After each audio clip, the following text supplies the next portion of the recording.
Hello friends, स्वागत है आप सभी का कुछ भी एकेडमी में। आज की क्लास में मैं आपको फ्रेंड्स बताऊंगी बीपीएससी यानी कि बिहार लोक सेवा आयोग की जो क्लास चल रही है, कंटिन्यू आपकी क्लास चलेगी ऐसे ही। जैसा कि आप लोग जानते हैं, आपको मैंने 2 प्रैक्टिस सेट करा दिया है, ठीक है। आज की जो क्लास में मैं आपको तीसरा प्रैक्टिस सेट कराऊंगी। तीसरा प्रैक्टिस सेट का पार्ट 3 है।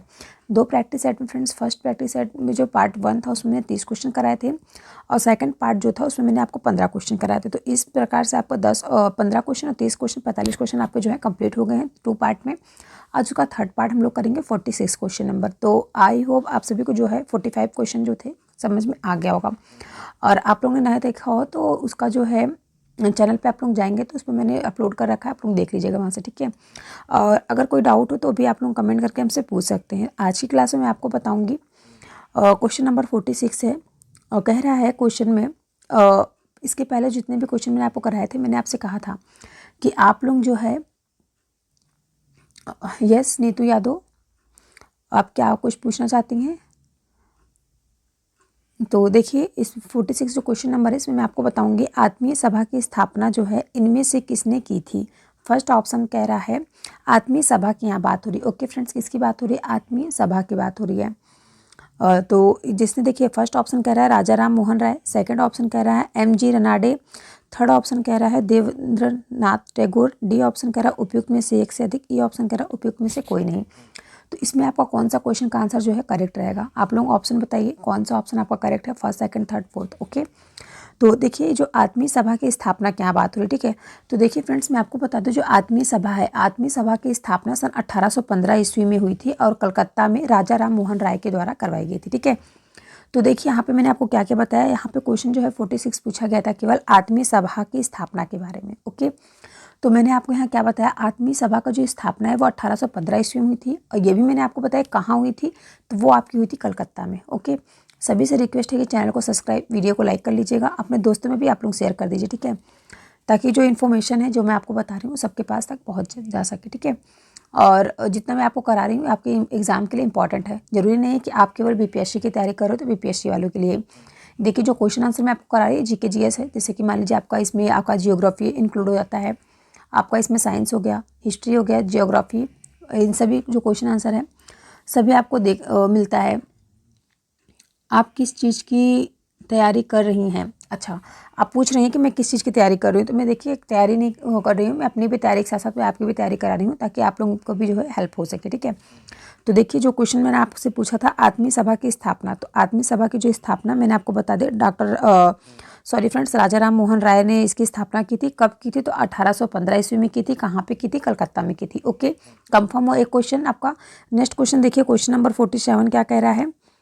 क्वेश्चन नंबर 47 पे मैं आ गई हूँ। क्वेश्चन नंबर 47 जो कह रहा है किसके वायसराय काल में भारत की राजधानी कलकत्ता से दिल्ली स्थानांतरित हुई, ठीक है।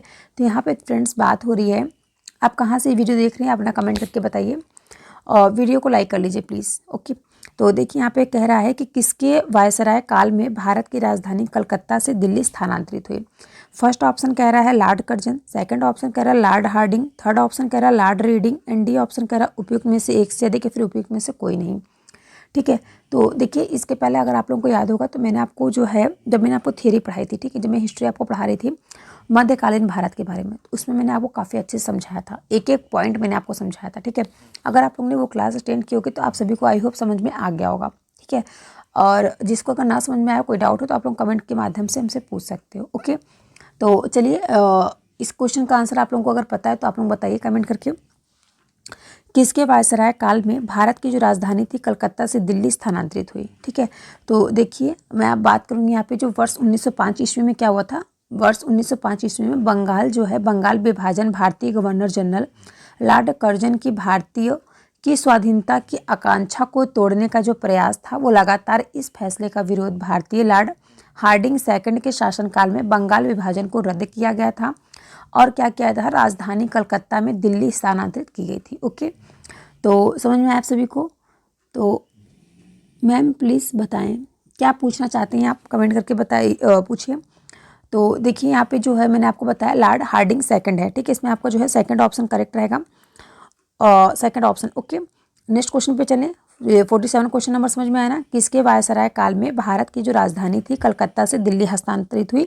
तो जो कलकत्ता से दिल्ली जो राजधानी स्थानांतरित हुई थी, जिसका ट्रांसफर हुआ था, वो हुआ था लॉर्ड हार्डिंग सेकंड के शासनकाल में। ओके, नेक्स्ट क्वेश्चन पे चलते हैं। आई होप आप सभी को जो है 47 क्वेश्चन नंबर समझ में आ गया होगा। अब देखिए आप सभी के सामने आ गया 48 क्वेश्चन नंबर। 48 क्वेश्चन नंबर में क्या कह रहा है कि इनमें से किस मुगल सम्राट ने, ठीक है, इनमें से किस मुगल सम्राट ने राजा राम मोहन राय को अपने दूत के रूप में लंदन भेजा था।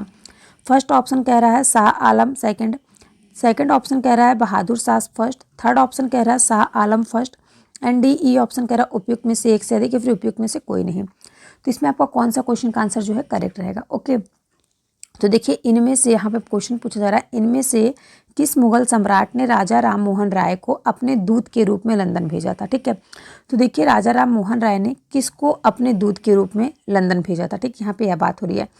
तो देखिए जो अकबर द्वितीय था, ठीक है, कौन था, इसमें देखिए 5 ऑप्शन आपको दिया गया। फर्स्ट ऑप्शन में शाह आलम सेकंड कह रहा है, तो और सेकंड ऑप्शन में बहादुर शाह सेकंड है फर्स्ट है, और थर्ड ऑप्शन में शाह आलम फर्स्ट है। और जो आपको थर्ड फोर्थ और फिफ्थ ऑप्शन जो रहेगा वो आपको कंपलसरी सभी में देखने को मिलता है, उपयुक्त में से एक से अधिक या फिर उपयुक्त में से कोई नहीं। ओके, तो देखिए फ्रेंड्स इस क्वेश्चन का आंसर मैं आपको बता दूं 48 का। तो देखिए जो अकबर द्वितीय थे, ठीक है, कौन थे, जो अकबर द्वितीय थे, मुगल सम्राट ने भारतीय पत्रकारिता के जनक यानी कि समाज सुधारक राजा राम मोहन राय को अपने दूत के रूप में लंदन भेजा था। ठीक है, तो इसमें आपका जो ऑप्शन करेक्ट हो जाएगा वो ई ऑप्शन, इसमें से कोई भी नहीं, उपयुक्त में से कोई नहीं। ओके, इन्होंने किसको भेजा था पत्रकारिता के रूप में, तो इन्होंने अकबर द्वितीय मुगल सम्राट ने जो है भारतीय पत्रकारिता के जनक यानी कि राम समाज सुधारक राजा राम मोहन राय को अपने दूत के रूप में भेजा था। तो देखिए फ्रेंड्स समाज सुधारक के नाम से किसे जाना जाता है, ये भी आपके एग्जाम में क्वेश्चन बनता है।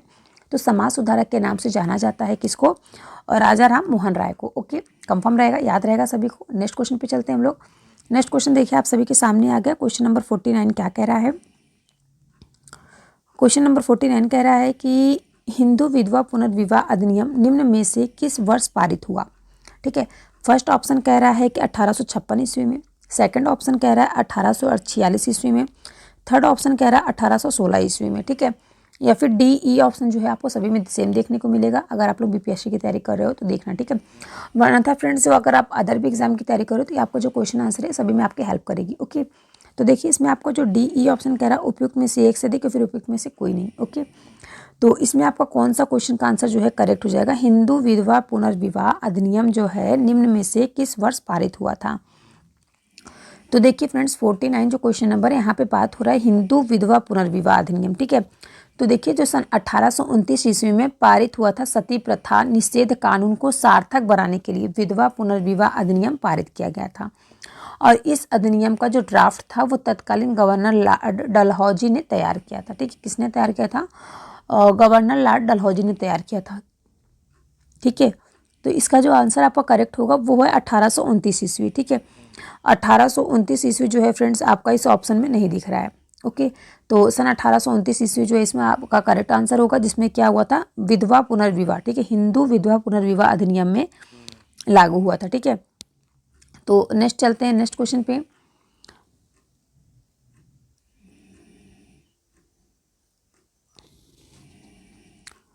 नेक्स्ट क्वेश्चन देखिए आप सभी के सामने आ गया है। नेक्स्ट क्वेश्चन है 50 number question, east India company की स्थापना के समय भारत का शासन कौन था। तो देखिए यहाँ पे बात हो रही ईस्ट इंडिया कंपनी की। ईस्ट इंडिया कंपनी जो फ्रेंड्स मैंने आपको मध्यकालीन भारत में आपको पढ़ाई थी शाहजहाँ और शाहजहाँ का और जो है उनके बेटे कौन थे, औरंगजेब के बारे में जब मैंने आपको बताया था तो उस टाइम पे मैंने आपको बताया था ईस्ट इंडिया कंपनी की स्थापना कब हुई थी। ठीक है, याद होगा आप लोगों को, अगर आप लोगों ने ध्यान से क्लास 10 की होगी तो आप लोगों को याद होना चाहिए। तो ईस्ट इंडिया कंपनी की जो फ्रेंड्स वहाँ स्थापना की बात हो रही, ईस्ट इंडिया कंपनी की जो स्थापना हुई थी वो हुई थी समय भारत का शासनकाल कौन था। यहाँ पे स्थापना नहीं पूछ रहा है, यहाँ पे पूछ रहा है ये स्थापना के समय भारत का शासन कौन था, शासक कौन था। फर्स्ट ऑप्शन कह रहा है जहांगीर थे, सेकंड ऑप्शन कह रहा है शेरशाह सूरी थे, थर्ड ऑप्शन कह रहे हैं अकबर थे, एंड डी और ई ऑप्शन जो है आपको सेम देखने को मिल रहा है, उपयुक्त में से एक से अधिक या फिर उपयुक्त में से कोई नहीं। ठीक है, तो इसमें आपका कौन सा क्वेश्चन का आंसर जो है करेक्ट रहेगा। तो देखिए फ्रेंड्स क्वेश्चन नंबर 50 है, इसमें बात हो रही है ईस्ट इंडिया कंपनी की स्थापना। तो देखिए 31 दिसंबर सन 1600 में ईस्ट इंडिया कंपनी का गठन हुआ था जो कि ब्रिटेन में एक व्यापारिक कंपनी के रूप में किया गया था। और उस समय भारत के जो मुगल सम्राट थे वो कौन थे? अकबर थे। अकबर के अगर हम शासनकाल की बात करें तो कब से कब तक रहा? तो 1556 से 1605 ईस्वी तक रहा। ओके, कंफर्म हुआ सभी को? नेक्स्ट क्वेश्चन पे चलें। नेक्स्ट क्वेश्चन चलिए फ्रेंड्स, नेक्स्ट क्वेश्चन की हम लोग बात करते हैं। तो इसमें आपका जो आंसर करेक्ट हुआ सी वाला आंसर, यानी कि अकबर जो है वो करेक्ट रहेगा। ईस्ट इंडिया कंपनी की स्थापना कब हुई थी? मैंने कब बताया आपको? 31 दिसंबर 1600 ईस्वी में ईस्ट इंडिया कंपनी की स्थापना हुई थी। और उस समय जो है भारत का शासक कौन था? तो अकबर थे। ठीक है। और अगर मुगल सम्राट अकबर का शासनकाल पूछा जाएगा तो 1556 से 1605 ईस्वी तक रहा। ओके, कंफर्म हुआ। नेक्स्ट क्वेश्चन पे चलते हैं हम लोग। नेक्स्ट क्वेश्चन देखिए क्या कह रहा है। 51 क्वेश्चन नंबर है। 51 क्वेश्चन नंबर कह रहा है कि शेख निज़ामुद्दीन औलिया इनमें से किस सूफी संत के शिष्य थे? ठीक है, इनमें से किस सूफी संत के शिष्य थे? तो फर्स्ट ऑप्शन कह रहा है बाबा फरीदुद्दीन गज के। ठीक है, बाबा फरीदुद्दीन गज ए शंकर के। सेकंड ऑप्शन कह रहा है कुतुबुद्दीन बख्तियार काफ़ी के।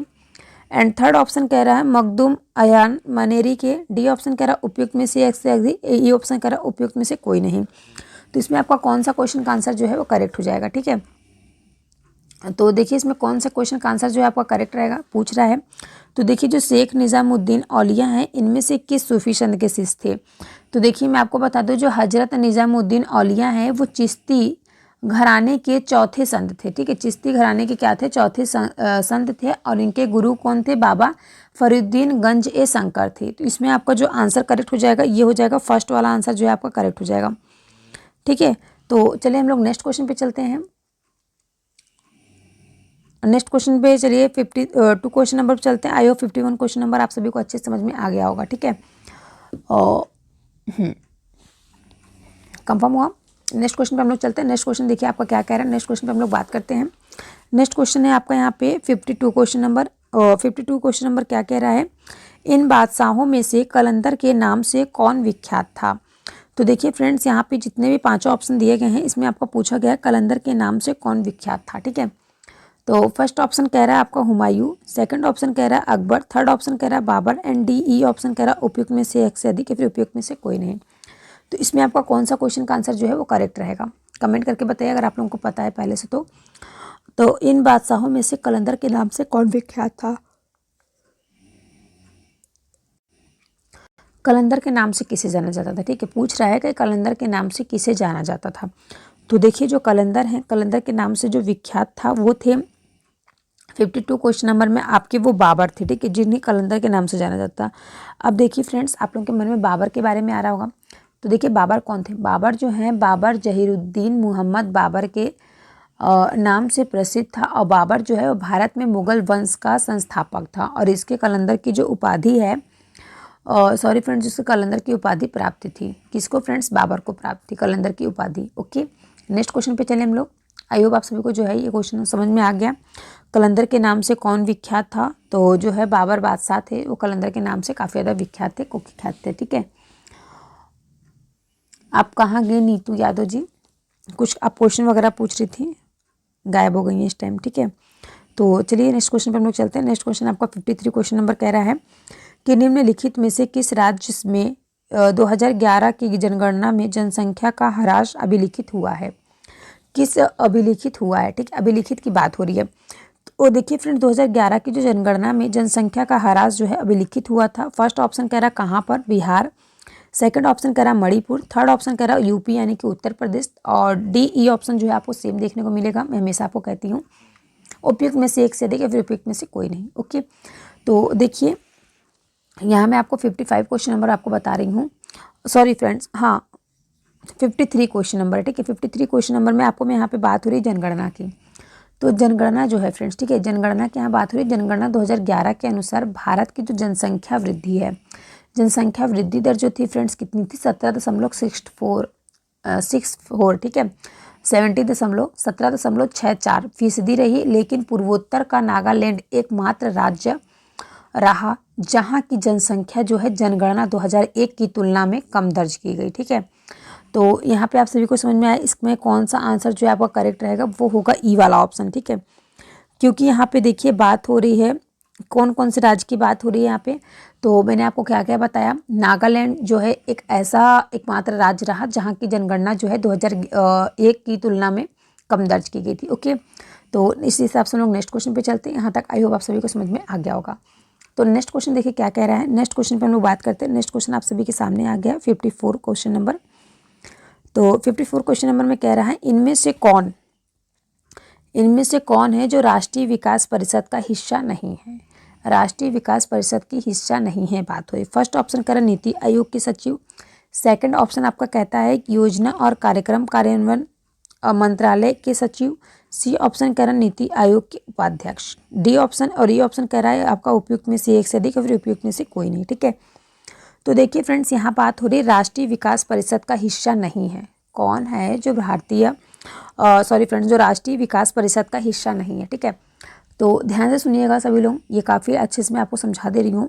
54 क्वेश्चन नंबर, राष्ट्रीय विकास परिषद यानी कि एनडीसी। ठीक है, एनडीसी क्या है? यह नेशनल डेवलपमेंट काउंसिल प्रधानमंत्री की अध्यक्षता में भारत में विकास के मामलों पर निर्णय लेने और विचार विमर्श के लिए शीर्ष निकाय है। राष्ट्रीय विकास परिषद की जो स्थापना है वो 6 अगस्त 1952 को हुई थी और योजना के समर्थन में राष्ट्र के प्रयासों और संसाधनों को मजबूत करना और जुटाना, सभी महत्वपूर्ण क्षेत्रों में सामान्य आर्थिक नीतियों को बढ़ावा देना और देश के सभी हिस्सों का संतुलन और तीव्र विकास सुनिश्चित करना जो होता है आदि शामिल है। ओके, कंफर्म हुआ सभी को। नेक्स्ट क्वेश्चन पे चलें।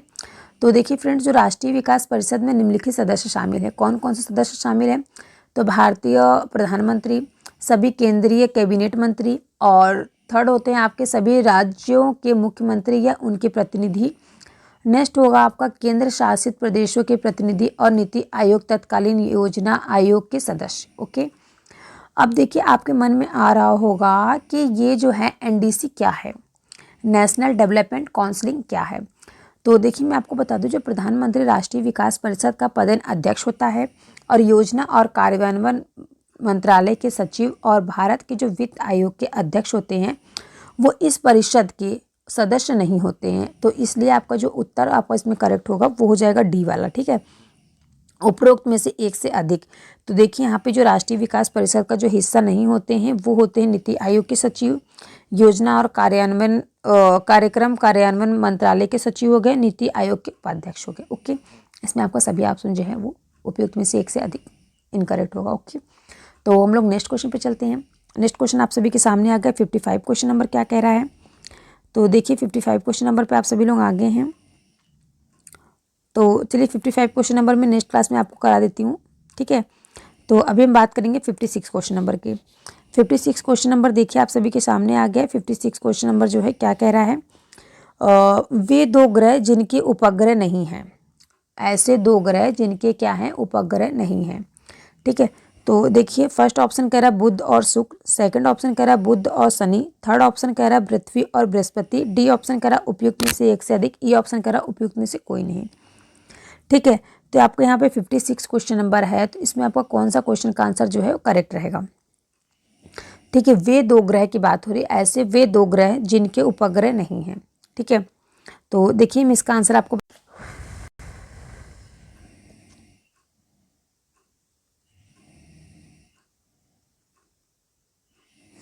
देखिए फ्रेंड्स, इसमें जो है आपका क्वेश्चन का आंसर कौन सा करेक्ट रहेगा। ठीक है, तो मैं आपको बता रही थी इसमें जो क्वेश्चन का आंसर जो आपका करेक्ट रहेगा कौन सा रहेगा। आप लोगों को कुछ डाउट है तो पूछ लीजिए कमेंट करके। ठीक है, तो देखिए यहाँ पे जो बात हो रहा है वे दो ग्रह जिनके जो है उपग्रह नहीं है, कौन सा है वैसे दो ग्रह जिनके उपग्रह नहीं है। ठीक है, यहाँ पे बात हो रही है। तो देखिए वर्तमान में अगर हम बात करें तो हमारे सौर मंडल में 8 ग्रह शामिल है। ठीक है, जैसे कि आप लोग जानते हैं कि जो प्लूटो था उसको जो है उपग्रह जो है मान लिया गया। ठीक है, तो अब वर्तमान में हमारे सौरमंडल में जो है 8 ग्रह हैं शामिल हैं। ठीक है, 8 ग्रहों के नाम आप लोग कमेंट करके बताइए जिसको पता है। ठीक है, जिसमें क्या है बुध एवं शुक्र को छोड़कर सभी ग्रहों के अपने अपने क्या हैं उपग्रह हैं। ठीक है, किसको फ्रेंड्स, बुध और शुक्र को छोड़ के। इसमें आपका फर्स्ट ऑप्शन जो है वो करेक्ट रहेगा। नेक्स्ट क्वेश्चन आप सभी के सामने आ गया है। क्वेश्चन नंबर 57 क्या कह रहा है, 57 क्वेश्चन नंबर कह रहा है फ्रेंड्स कि लक्षद्वीप द्वीप समूह जो है देश में स्थित है। लक्षद्वीप द्वीप समूह जो है वो कहाँ पर स्थित है, किसी को पता है बताइए। फर्स्ट ऑप्शन में आपका कह रहा है प्रशांत महासागर, सेकंड ऑप्शन कह रहा है अरब सागर, थर्ड ऑप्शन कह रहा है बंगाल की खाड़ी, डी ई ऑप्शन कह रहा है उपयुक्त में से एक से अधिक या फिर उपयुक्त में से कोई नहीं। ठीक है, तो बताइए आप में से अगर किसी को पता है लक्षद्वीप द्वीप समूह जो है वो कहाँ पर स्थित है। लक्षद्वीप द्वीप समूह जो है वो कहाँ पर स्थित है। तो देखिए मैं आपको बता दूं, जो लक्षद्वीप द्वीप समूह जो है ये आपका स्थित है अरब सागर में स्थित है। ठीक है, लक्षद्वीप द्वीप समूह जो है वो आपका अरब सागर में स्थित है और यह जो है एक केंद्र शासित प्रदेश भी है। लक्षद्वीप द्वीप समूह जो है यह एक केंद्र शासित प्रदेश भी है और यह जो है अरब सागर में स्थित है, जिसकी राजधानी क्या है, कवरत्ती है। ओके, यहाँ पे मैंने आपको एक क्वेश्चन से कितने बता दिए, 3 क्वेश्चन बता दिए आंसर। लक्षद्वीप द्वीप समूह जो है कहाँ पर स्थित है, तो अरब सागर में स्थित है। और उसकी अगर हम बात करें तो फ्रेंड्स जो है यह जो है क्या है, केंद्र शासित प्रदेश है क्या, लक्षद्वीप द्वीप समूह जो है। और इसकी राजधानी क्या मैंने आपको बताई, तो कवरत्ती बताई। ओके, नेक्स्ट क्वेश्चन पे चले हम लोग। नेक्स्ट क्वेश्चन चलिए देखिए बात करते हैं। नेक्स्ट क्वेश्चन आपके सामने है 58 क्वेश्चन नंबर। 58 क्वेश्चन नंबर पे क्या कह रहा है, 58 क्वेश्चन नंबर कह रहा है कि निम्नलिखित में से किस क्षेत्र को विश्व का फलोद्यान कहा जाता है। ठीक है, किस क्षेत्र को विश्व का फलोद्यान कहा जाता है। फर्स्ट ऑप्शन कह रहा है भूमध्य रेखीय क्षेत्र, सेकंड कह रहा है सवाना क्षेत्र, थर्ड ऑप्शन कह रहा है भूमध्य सागरीय क्षेत्र, डी ऑप्शन कह रहा है उपयुक्त में से एक से अधिक या फिर उपयुक्त में से कोई नहीं। तो इसमें किस क्वेश्चन का जो आंसर है वो आपका करेक्ट रहेगा। ठीक है, तो देखिए फ्रेंड्स बात हो रही है कि इनमें से किस क्षेत्र को विश्व का फलोद्यान कहा जाता है। तो विश्व का जो है फलोद्यान किस शहर को कहा जाता है, आप लोग कमेंट करके बताइए किस क्षेत्र को कहा जाता है विश्व का फलोद्यान। किसी को पता तो आप लोग बताइए कमेंट करके, जिसको पता हो। 58 क्वेश्चन नंबर आप लोगों का चल रहा है इस टाइम। ठीक है, तो देखिए मैं आपको बता दूं, टुंड्रा क्षेत्रों में वृक्षों की वृद्धि कम और तापमान और बढ़ने के अपेक्षाकृत छोटे मौसम के कारण जो होते हैं प्रभावित होते हैं। ओके, और इस क्षेत्र को क्या कहा जाता है, विश्व फलोद्यान कहा जाता है। क्या कहा जाता है, विश्व फलोद्यान कहा जाता है। ठीक है, नेक्स्ट क्वेश्चन पे हम लोग चलते हैं। यहाँ पे जो आपका आंसर जो है 58 का जो करेक्ट हो जाएगा वो हो जाएगा भूमध्य सागरीय क्षेत्र। ठीक है, भूमध्य सागरीय क्षेत्र का हो जाएगा आंसर। ओके, नेक्स्ट क्वेश्चन पे हम लोग चलें। कोई डाउट हो तो आप लोग पूछ लीजिए कमेंट करके।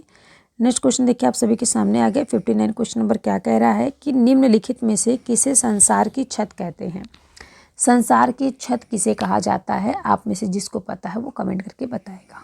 संसार की छत किसे कहते हैं, वेरी मोस्ट इंपॉर्टेंट क्वेश्चन है आप सभी के एग्जाम के लिए। ओके, फर्स्ट ऑप्शन कह रहा है सतपुड़ा, सेकंड कह रहा है पामीर, थर्ड ऑप्शन कह रहा है अरावली, डी ऑप्शन कह रहा है उपयुक्त में से एक से अधिक, ई ऑप्शन कह रहा है उपयुक्त में से कोई नहीं।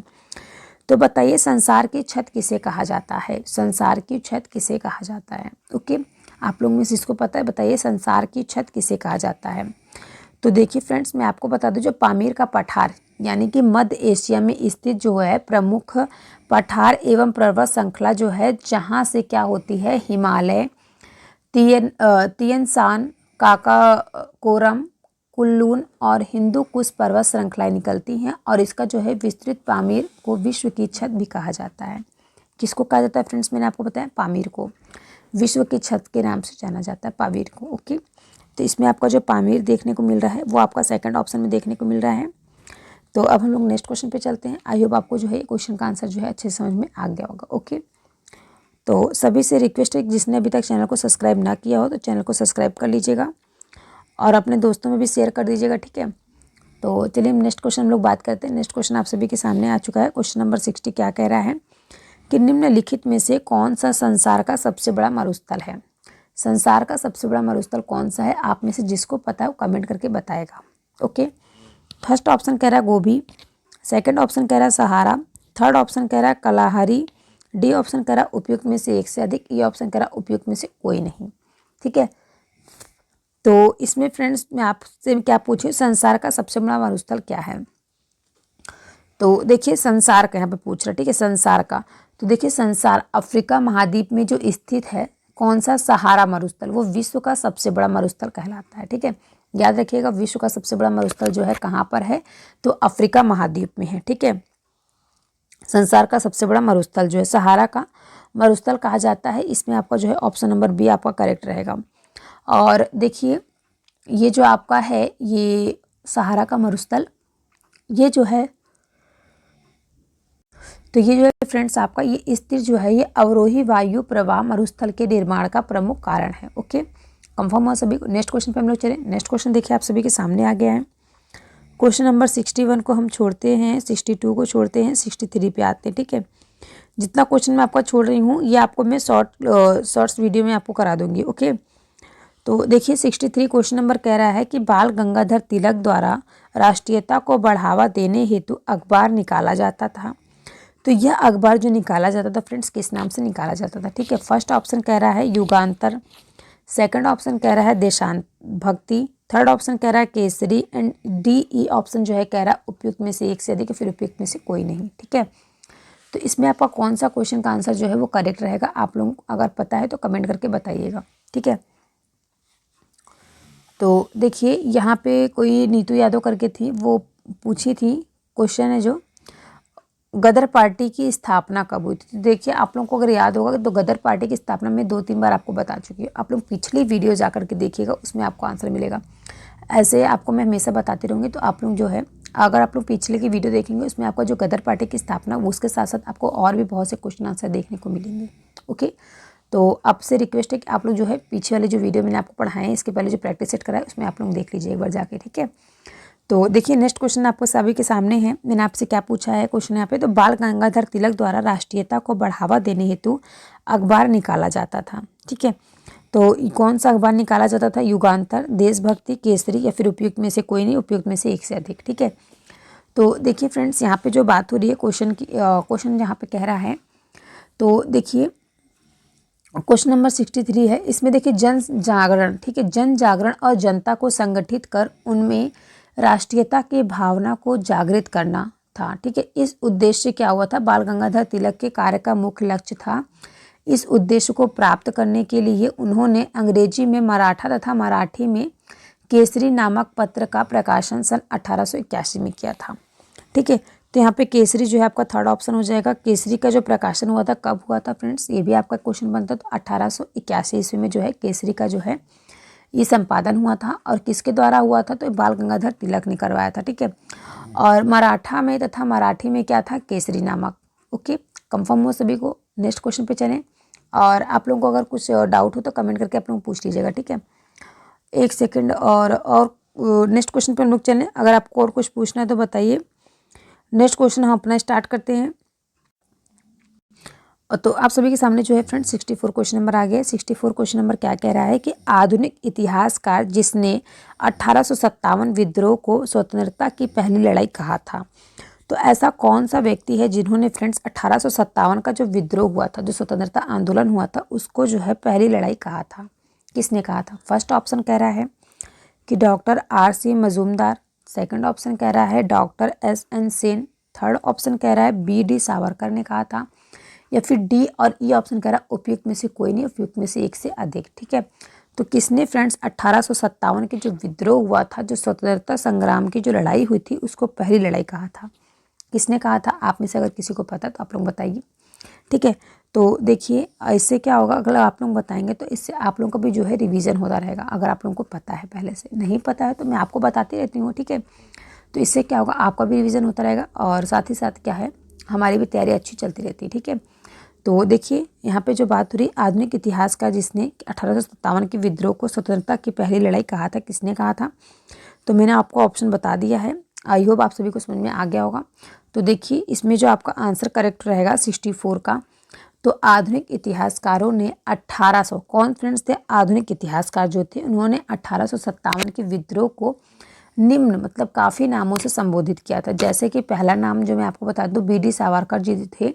इन्होंने क्या कहा था, जो 1857 की विद्रोह क्रांति हुई थी, इसको उन्होंने क्या किया था? B.D. सावरकर जी ने राष्ट्रीय स्वतंत्रता के लिए प्रथम संग्राम की लड़ाई कहा था इन्होंने। ठीक है, और सेकंड जो आपके आते हैं अशोक मेहता जी। अशोक मेहता जी ने क्या कहा था कि राष्ट्रीय विद्रोह।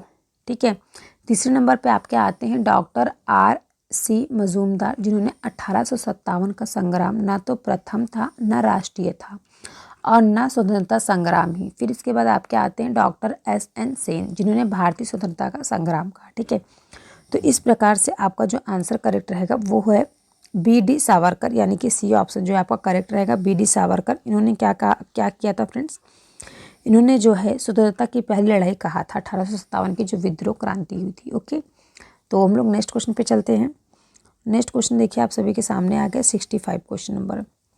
ठीक है, तो 65 क्वेश्चन नंबर में कह रहा है कि अंग्रेजी के विरुद्ध भीलों द्वारा क्रांति प्रारंभ की गई थी। तो कब प्रारंभ की गई थी? फर्स्ट ऑप्शन कह रहा है मध्य प्रदेश एवं महाराष्ट्र में, सेकंड ऑप्शन कह रहा है मध्य प्रदेश एवं बिहार में, थर्ड ऑप्शन कह रहा है आपका बिहार एवं बंगाल में, एंड डी ई ऑप्शन जो है आपको सेम देखने को मिलता है, उपयुक्त में से एक से अधिक या फिर उपयुक्त में से कोई नहीं। ओके, तो देखिए यहाँ पे बात हो रही है अंग्रेजों के विरुद्ध जो है भीलों द्वारा क्रांति प्रारंभ की गई थी। तो कब प्रारंभ की गई थी? तो भीलों द्वारा जो क्रांति प्रारंभ की गई थी, कब प्रारंभ की गई थी? आप में से अगर किसी को पता तो बताइए। ठीक है, तो देखिए फ्रेंड्स, ये जो है क्वेश्चन काफ़ी बार एग्जाम में पूछा गया है। तो देखिए यहाँ बात हो रही है जो मध्य प्रदेश में भील जाति। ठीक है, तो मध्य प्रदेश की जो भील जनजाति है वो प्रदेश के दक्षिण पश्चिमी क्षेत्र विशेषकर झाबुआ जिला में निवास करती है। किस जिले में फ्रेंड्स? झाबुआ जिले में निवास करती है भील जाति के लोग। ये लोग क्या करते हैं फ्रेंड्स? साथ ही जो है मध्य प्रदेश से लगे महाराष्ट्र राज्य में भी भील जनजाति का निवास है और इन्हीं क्षेत्रों में भील जनजाति द्वारा अंग्रेजों के विरुद्ध क्रांति प्रारंभ की गई थी। ओके, तो इसमें आपका जो आंसर करेक्ट हो जाएगा वो है मध्य प्रदेश एवं महाराष्ट्र में। ठीक है, फर्स्ट ऑप्शन आपका करेक्ट रहेगा मध्य प्रदेश एवं महाराष्ट्र में। नेक्स्ट क्वेश्चन पे चलें। आई होप आप सभी को समझ में आ गया होगा। आप जो है प्लीज़ वीडियो को लाइक कर लीजिए। ठीक है, आप कहाँ से वीडियो देख रही है ये भी कमेंट करके बताइएगा। ठीक है, और कितना क्वेश्चन का आंसर जो मैं आपको पढ़ा रही हूँ इसमें कितने क्वेश्चन का आंसर जो है आपको पहले से आते थे। ठीक है, भील जनजाति कहाँ पर निवास करती है ये भी क्वेश्चन था, मैंने इसके पहले आपको पूछा था। तो भील जनजाति मैंने आपको क्या बताया? मध्य प्रदेश और महाराष्ट्र। ठीक है, तो नेक्स्ट क्वेश्चन पे देखिए फ्रेंड्स, हम लोग चलते 66 क्वेश्चन नंबर कह रहा है बिहार सरकार को डिजिटल इंडिया अवार्ड जो है 2020 किस लिए दिया गया था?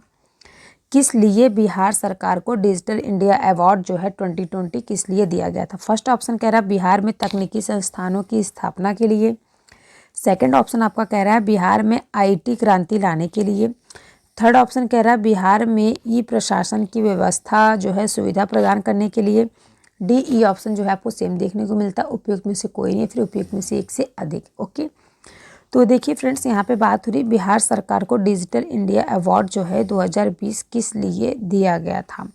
ठीक है, तो देखिए फ्रेंड्स किस लिए दिया गया था? तो बिहार सरकार के जो है प्रयासों को, बिहार सरकार ने जितने प्रयास किए थे उनके प्रयासों को एक बार फिर राष्ट्रीयता स्तर पर सराहा गया, जिसमें क्या हुआ था कोरोना काल में लोगों के बैंक खातों में सीधे आर्थिक मदद पहुंचाने के लिए बिहार को डिजिटल इंडिया अवार्ड 2020 से सम्मानित किया गया था।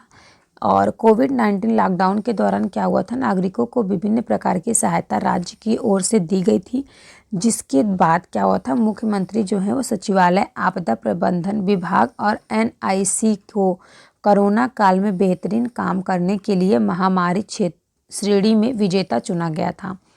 अब देखिए यहाँ पे बात होती है डिजिटल इंडिया अवार्ड जो है वो भारत सरकार द्वारा नागरिकों को अनुकरणीय डिजिटल उत्पाद और सेवाओं के लिए दिया जाने वाला राष्ट्रीय पुरस्कार है, जो कि राज्य सरकार द्वारा बिहार से बाहर फंसे श्रमिकों को बिहार कोरोना सहायक में लाने के लिए दिया गया था। ठीक है, तो आई होप फ्रेंड्स आप सभी को जो है ये क्वेश्चन का आंसर समझ में आ गया होगा। इसमें जो आपका आंसर करेक्ट होगा वो होगा उपयुक्त में से कोई नहीं।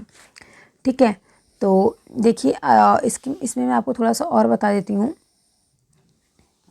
ये जो इनको अवार्ड मिला था बिहार सरकार डिजिटल इंडिया, जो इनको अवार्ड मिला था, ये जो अवार्ड मिला था मोबाइल ऐप के माध्यम से 21 लाख से अधिक लोगों को वित्तीय सहायता पहुंच गई। इसके अलावा 1.64 करोड़ राशन कार्ड रखने वाले परिवारों को 3 महीने का अग्रिम राशन दिया गया था। साथ ही साथ 1000 रुपये की वित्तीय सहायता भी दी गई थी। ठीक है, इसलिए क्या हुआ था डिजिटल इंडिया अवार्ड 2020 बिहार की सरकार को दी गई थी। ठीक है, समझ में आ गया सभी को इन्होंने कितने अच्छे काम किए थे। इन्होंने जो है 21 लाख से अधिक लोगों को वित्तीय सहायता पहुंचाई थी और उसके अलावा 1.64 करोड़ लोगों को जो है राशन कार्ड जो है 3 महीने का जो है राशन प्रोवाइड करवाया था। और उसके बाद 1,000 रुपये वित्तीय सहायता भी इन्होंने दी थी। ओके, कंफर्म हुआ सभी को। नेक्स्ट क्वेश्चन पे चलें। समझ में आ गया यहाँ तक सभी को। नेक्स्ट क्वेश्चन देखिए क्या कह रहा है। 67 क्वेश्चन नंबर है आपको सभी के सामने। किसके द्वारा स्वराज दल की स्थापना की गई थी? फर्स्ट ऑप्शन कह रहा है चित्तरंजन दास, सेकंड ऑप्शन कह रहा है मौलाना आजाद, थर्ड ऑप्शन कह रहा है बाल गंगाधर तिलक, डी ऑप्शन कह रहा है उपयुक्त में से एक से अधिक, ई कह रहा है उपयुक्त में से कोई नहीं। तो इसमें आपका कौन सा क्वेश्चन का आंसर जो है वो आपका करेक्ट रहेगा? आप लोगों को अगर पता है तो कमेंट करके बताइए। ठीक है, किसके द्वारा स्वराज दल की स्थापना की गई थी? स्वराज दल, ठीक है, किसकी बात हो रही है फ्रेंड्स? स्वराज दल की बात हो रही है। तो देखिए यहाँ पे मैं आपको बता दूं कि जो असहयोग आंदोलन को स्थगित किए जाने के विरोध में चित्तरंजन दास तथा मोतीलाल नेहरू ने क्या किया था? इलाहाबाद में 1923 में स्वराज दल की स्थापना की थी, जिसके अध्यक्ष कौन थे? चित्तरंजन दास थे, ठीक है। आपके एग्जाम में देखिए यहाँ पे एक क्वेश्चन जो पूछा गया है, स्वराज दल की स्थापना किसने की थी? तो चित्तरंजन दास ने की थी। कब की थी? तो 1923 ईस्वी में इलाहाबाद में, ठीक है। और देखिए जो असहयोग आंदोलन को स्थगित किए जाने के विरोध में इन्होंने क्या किया था? चित्तरंजन दास द्वारा मोतीलाल नेहरू ने इलाहाबाद में 1923 में स्वराज दल की स्थापना की थी। कंफर्म हुआ सभी को? नेक्स्ट क्वेश्चन पे चलें। तो नेक्स्ट क्वेश्चन देखिए फ्रेंड्स क्या कह रहा है। 68 क्वेश्चन नंबर आप सभी के सामने आ गया है। 68 क्वेश्चन नंबर क्या कह रहा है कि वर्ष 1907 में भिकाजी कामा जो भारत की आज़ादी का ध्वजा फहराने वाली प्रथम महिला थी, वो कहाँ की थी? फर्स्ट ऑप्शन कह रहा है न्यूयॉर्क की थी। सेकंड ऑप्शन कह रहा है आपका स्टुटगार्ट की थी। थर्ड ऑप्शन कह रहा है वाशिंगटन की थी। डी ई ऑप्शन जो है आपको सेम देखने को मिलता है। उपयुक्त में से एक से अधिक, फिर उपयुक्त में से कोई नहीं, ठीक है। तो वर्ष 1907 में जो भिकाजी कामा है जो भारत की आज़ादी का ध्वजा फहराने वाली प्रथम महिला थी, वो कहाँ से थी? तो देखिए मैं आपको बता दूं, जो भिकाजी कामा थी, भिकाजी कामा को भारतीय स्वतंत्रता की जननी कहा जाता है, क्योंकि इन्होंने सर्वप्रथम विदेश में वर्ष 1907 में जर्मनी के स्टुटगार्ट शहर में भारत की आज़ादी का ध्वजा फहराया था। ओके, तो इन्होंने कब भारत की आज़ादी का ध्वजा फहराया था? 1907 ईस्वी में। और ये जो है काफ़ी, और जो भिकाजी कामा है इन्होंने भारतीय स्वतंत्रता की जननी का भी कहा जाता है इनको, ठीक है। भारतीय स्वतंत्रता की जननी किसे कहा जाता है? तो भिकाजी कामा जी को कहा जाता है। ओके, नेक्स्ट क्वेश्चन पे हम लोग चलें।